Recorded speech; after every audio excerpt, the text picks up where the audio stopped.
তারপরে মানে সবাইকে জানাবে। শখ করে যখন পড়েছি সে শিক্ষিত, তার বুদ্ধিমতী। মেয়েরা তো আসলে একটু কম্প্রোমাইজিং হয়, একটু স্যাক্রিফাইসিং হয়। আমার চরিত্রটার নাম নিরুপমা। তারপরে একটু মানে সবাইকে জানাবে। রবীন্দ্রনাথ তো আসলে অনেক প্রিয় লেখক। জি জি জি, অবশ্যই আপনার প্রিয়, সেই কারণে তার লেখা মানে টেক্সট বই থেকে আসলে মানে যাত্রা শুরু, তারপরে শখ করে মানে কিছু কিছু গল্প পড়া হয়েছে। আজকের এই দেনা পাওনা জি অভিনয় করছেন, জি নিশ্চয়ই গল্প পড়েছেন, জি, চরিত্র সম্পর্কে জেনেছেন। বিশেষ কি আছে দর্শকদের আপনি দিচ্ছেন, বা আপনার যারা দর্শক আছে তারা তো অবশ্যই এক্সপেক্ট করে যে ভালো কিছু তার কাছ থেকে পাওয়া, প্রিয় অভিনয় শিল্পীর কাছ থেকে। অবশ্যই সেটি আপনি চিন্তা ভাবনা করেই সিনেমাটিতে যুক্ত হয়েছেন, এমনটা কি আমরা বলতে পারি?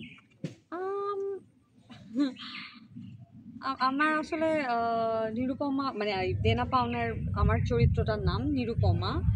তো ওকে আমার অনেক ব্যক্তিত্ব সম্পন্ন একটা মানুষ, মানে আমি যখন পড়েছি, নিজেকে যখন রিলেট করার চেষ্টা করেছি।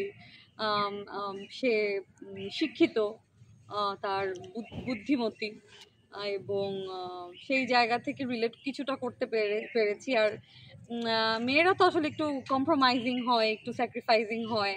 সেই জায়গা থেকে গল্পটা যাদের পড়া আছে তারা আসলে, এটা তো একদমই খুবই পপুলার, এবং মোটামুটি যারা মানে এরকম ছোট গল্প পড়ে, রবীন্দ্রনাথ ঠাকুরের গল্প যারা পড়েছেন জানে যে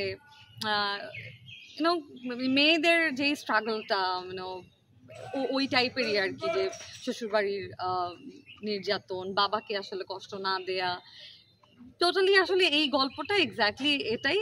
আর সেটাকে এত বছর আগের একটা গল্প কেমন করে প্রেজেন্ট করতে পারবো সেটা আমার জন্য অবভিয়াসলি চ্যালেঞ্জিং। আর যেহেতু আমার এই প্ল্যাটফর্মে কখনো কাজ করা হয়নি, তো আমি জানি না, মানে আমি জাস্ট আমি যখন মানে এমন একটা স্টেজে যখন যাই, হয় না যে খুব বাজে একটা টাইম, বা খুব মানে খুবই মজার একটা টাইম, বা খুব ভালো কিছু ঘটতে যাচ্ছে অথবা খারাপ কিছু ঘটতে যাচ্ছে, বোথ টাইমে না আমি নাম্ব হয়ে থাকি। সো আমি এখন নাম্ব, আমি জাস্ট কাজ করছি, মানে আমি ঠিক মতো ডায়লগ দিতে পারছি নাকি, পারফরমেন্স ঠিক হচ্ছে নাকি, বাস এত। কিন্তু নির্মাতা একটু আগে ইন্টারভিউতে বলে গেলেন যে অসম্ভব অভিনয় করছেন।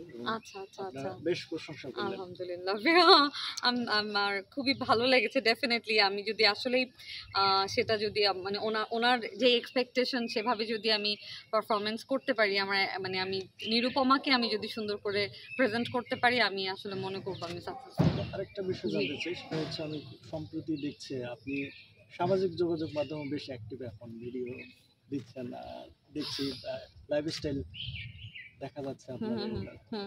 আপনি ফলো দিছেন? ফলো হয়ে গেছে। ও নাইস। তো আমার হচ্ছে আমার একটাই মানে সোশ্যাল মিডিয়াতে আমার একটাই ইয়ে ছিল, প্ল্যাটফর্ম ছিল, সেটা হচ্ছে ইনস্টাগ্রাম। তো ইনস্টাগ্রামে থাক, এই কথা আজকে আর নাই বলে এই গল্প।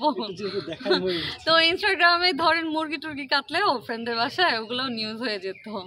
তো আমার অনেক মানে আমি এত রেগুলার ছিলাম যে আমি আমার রেগুলার অ্যাক্টিভিটিস, একদম ঘুম থেকে ওঠার পর থেকে আমি মর্নিং ওয়াকে বের হচ্ছি, আমি পাখিদেরকে খেতে দিচ্ছি, আমার বাসার নিচে কতগুলো স্ট্রিট ডগ আছে, ওরা আমার ফ্রেন্ড, আমি ওদেরকে মানে প্রত্যেক দিন সকালবেলা আমি যখন হাঁটতে মানে বাসায় ব্যাক করতাম